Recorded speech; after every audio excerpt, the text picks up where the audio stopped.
Welcome back. बड़ी सत श्री अकाल। और एक नया डाटा निकल कर आया है जिसमें 66,000 इमिग्रेंट्स इस वक्त आइस डिटेंशन फैसिलिटी में हैं। ये छोटा नंबर नहीं, ये रिकॉर्ड ब्रेकिंग नंबर है।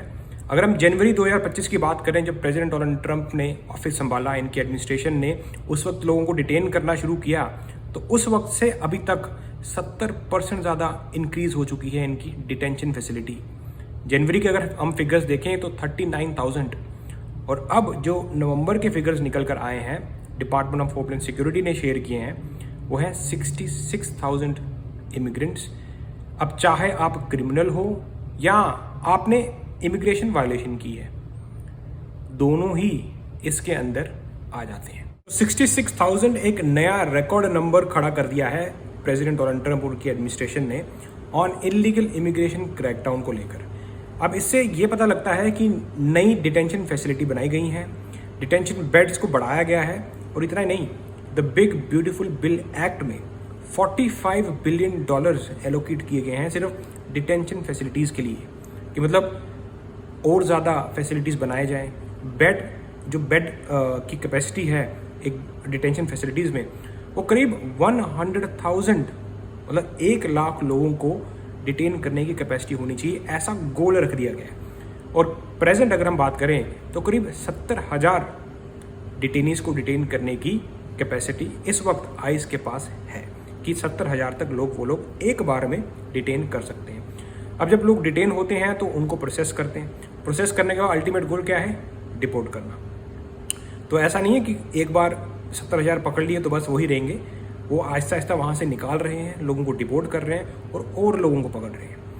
अब कहा तो ये था कि जो क्रिमिनल्स हैं, वर्स ऑफ द वर्स, हम उनको पकड़ेंगे, लेकिन ये जो 66,000 का फिगर आया है, इसके अंदर वो लोग भी हैं जिनका कोई क्रिमिनल रिकॉर्ड नहीं, कोई चार्ज नहीं, कोई कन्विक्शन नहीं उनको लगी, लेकिन फिर भी उनकी इमिग्रेशन वायलेशन की वजह से, मतलब वो यहाँ तो हो सकता है कुछ लोग वीज़ा ओवरस्टे हों या फिर कुछ लोग बॉर्डर क्रॉस करके ही आए थे, पर ज़रूरी नहीं कि आप क्रिमिनल हो तो ही आप पकड़े जाओगे। अगर आपने कोई क्राइम नहीं भी किया और आपका इमिग्रेशन स्टेटस इस वक्त इलीगल है, वो लोग भी डिटेन हो चुके हैं। सो बिगिनिंग में जब प्रेसिडेंट डोनाल्ड ट्रंप और उनके एडमिनिस्ट्रेशन ने ऑफिस संभाला, तो उस वक्त करीब 41,500 की बेड कैपेसिटी थी इमिग्रेंट्स को डिटेन करने के लिए, लेकिन अब वही कैपेसिटी बढ़कर 70,000 हो चुकी है।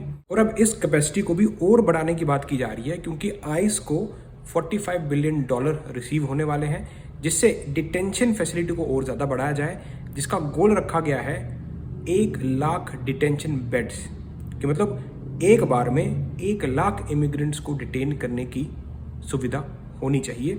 ये जो the one big beautiful bill act पास हुआ है, इसकी वजह से जो फंड मिल रहा है, अब ये गोल रख दिया गया है। हिस्टोरिकली अगर हम देखें तो एजेंसी की जो डिटेंशन फैसिलिटीज़ होती थी, वो यहाँ तो प्रॉफिट प्रिजन्स होते थे या फिर काउंटी जेल्स, लेकिन प्रेसिडेंट डोनाल्ड ट्रंप की सेकेंड एडमिनिस्ट्रेशन में इन्हीं डिटेंशन फैसिलिटीज़ को बढ़ा दिया गया है मिलिट्री इंस्टॉलेशंस के साथ, और जो रिपब्लिकन लेड स्टेट्स हैं वहाँ पर भी कुछ फैसिलिटीज़ को कन्वर्ट कर दिया गया है इमिग्रेशन होल्डिंग फैसिलिटीज़ में।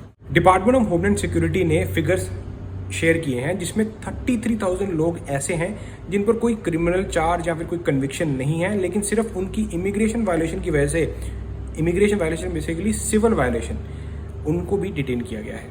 जैसे किसी का वीज़ा ओवरस्टे है या फिर कोई बॉर्डर क्रॉस करके आया था, पकड़ा नहीं गया, और भी काफ़ी ज़्यादा रीज़न, कोई लोग आइस की डेट्स पे जा रहे हैं या फिर कोर्ट से पकड़े जा रहे हैं, जिनके ऊपर क्रिमिनल कन्विक्शन नहीं है, चार्ज नहीं है, फिर भी उनको डिटेन किया गया है। ऐसे लोग 33,000 हैं, और बाकी जो आधे हैं उनमें हो सकता है कि कुछ मिसडिमिनर वाले हों, कुछ मर्डर, रेप, उस तरह के लोग हों। तो ये पूरा एग्जैक्टली बताया नहीं गया कि जिनके ऊपर क्रिमिनल कन्विक्शंस लगी हैं वो कितनी सीवियर क्रिमिनल कन्विक्शंस हैं।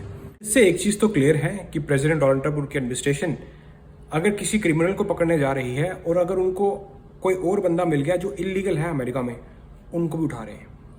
तो ये जो 66,000 नंबर, जो रिकॉर्ड ब्रेकिंग नंबर है, ये इन सब को मिलाकर बना है। अब जिस तरह से इलेक्शंस रही, हमने देखा कि लोग नाखुश हैं ऐसी इमिग्रेशन पॉलिसी से लेकर। लोग चाहते हैं कि यार क्रिमिनल्स को पकड़ा जाए, लोग चाहते हैं कि बॉर्डर बंद है, वो सही चीज़ है, कुछ गलत नहीं। लेकिन जो लोग जिन पर कोई क्रिमिनल चार्ज नहीं है या फिर जो सिर्फ हार्ड वर्क करके अपना पेट भर रहे हैं, उनके साथ जो है इस तरह का व्यवहार ना हो, ऐसा लोगों का कहना है। तभी इतनी तगड़ी जो इलेक्शन हमें देखने को मिली है, जिसमें डेमोक्रेट जीत कर निकली है हर जगह। अब चाहे आप मेयर की बात कर लो, गवर्नर की बात कर लो, लेफ्टिनेंट गवर्नर की बात कर लो, अटॉर्नी जनरल, सब जगह ही लोगों ने डेमोक्रेट्स को सपोर्ट किया है इसी इमिग्रेशन पॉलिसी की वजह से। और अब देखते हैं कि क्या प्रेसिडेंट डोनाल्ड ट्रंप आने वाले वक्त में ये इमिग्रेशन पॉलिसी चेंज करते हैं या नहीं। अभी तक तो फिलहाल जैसा चल रहा था वैसा ही दिख रहा है, कुछ भी चेंज देखने को नहीं मिल रहा है। और मैं भी आपको एक पर्सनल ऑब्जर्वर्स बताता हूँ, इस वक्त लोग डरे हुए तो हैं, क्योंकि इस वक्त ना हर जगह फेयर चलते हैं। फेयर मतलब मेला।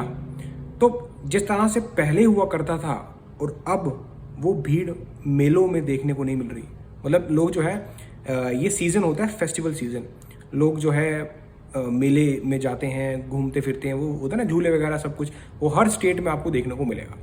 तो मैंने जो ऑब्जर्व किया, जैसी भीड़ पहले हुआ करती थी बाइडेन एडमिनिस्ट्रेशन के दौरान, वैसी भीड़ अब नहीं इस साल देखने को नहीं मिल रही, क्योंकि लोग बाहर ही नहीं जा रहे यार। लोग सिर्फ अपने काम से घर, आलतू फालतू जगहों पे जा ही नहीं रहे, लोग अवॉइड कर रहे हैं। तो इससे हो पता क्या रहा है, इससे बिजनेसेस बहुत ज़्यादा अफेक्ट हो रहे हैं। अब जो पैसा, जैसे लोग मेले वगैरह में जाते थे पहले, जो उनको बनना था उतना पैसा इस साल नहीं बनेगा। आदमी ना देख के पहचान लेता है। अब मैं डाउनटाउन जाता हूँ कभी रात को यहाँ पर, तो भाई वैसी भीड़ नहीं है जैसे पहला हुआ करती थी। और मोस्टली जो है ना हिस्पैनिक लोग, जो साउथ अमेरिकन लोग हैं, वो तो देखने को मिल ही नहीं रहे। तो इतना डर बैठा हुआ है क्योंकि कुछ पॉलिसीज़ इस वक्त प्रेसिडेंट डोनाल्ड ट्रंप और उनकी एडमिनिस्ट्रेशन ऐसी हैं कि भाई लोग सोचते हैं कि यार बाहर घूमने से अच्छा घर पे रह लो। ऐसा ना हो कि बाहर घूमने गए सीधा बाहर ही चले गए अपनी कंट्री भेज दी गई। तो ऐसे हालात जो है इस वक्त अमेरिका में बने हुए हैं। बाकी देखते हैं यार कि क्या कोई चेंज देखने को मिलेगा, क्या लोगों की ज़िंदगी में थोड़ी सी बोलते हैं ना खुशी आएगी, क्योंकि इस वक्त तो सब डरे हुए हैं, सहमे हुए हैं और अपने अपने घरों में छुपे हुए हैं एक तरह से, ये बोलना चाहूँगा मैं। बाकी यार अब मिलता हूँ आपको ऐसी किसी इंटरेस्टिंग वीडियो में। नेक्स्ट डिज़ाइन चको फटे, और अपना ध्यान रखें, कोई क्राइम ना करें, क्योंकि क्राइम करोगे तो गवर्नमेंट की नज़रों में आ जाओगे और फिर तो कोई नहीं बचा सकता।